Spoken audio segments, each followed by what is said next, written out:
Have you ever had that feeling of what if? That imagining of a whole parallel universe for yourself?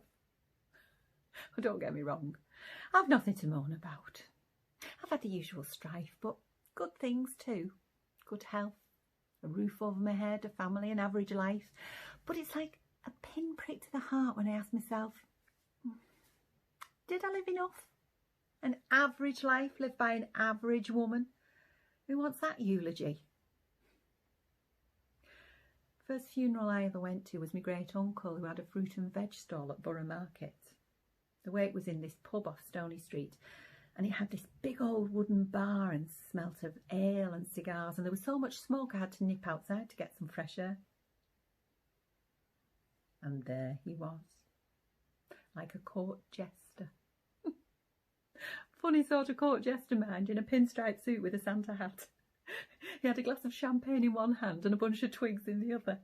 And when he turned round and I saw his face, it's just like you see in the films.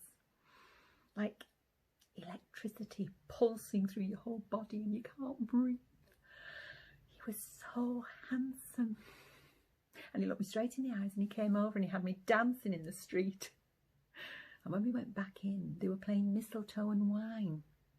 And he grabbed me by the waist and he sang his heart out. Then he flashed the cash and bought the whole pub around. And at the end of the night, when everyone was getting into black cabs, I hung back to make sure I was last. Then we sat there on the curb, giggling, then silent. Then he kissed me. That was it.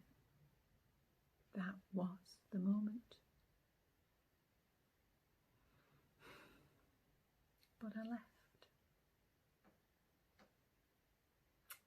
What if that Christmas I'd made another choice? Would it have led to a life full of moments instead of just one?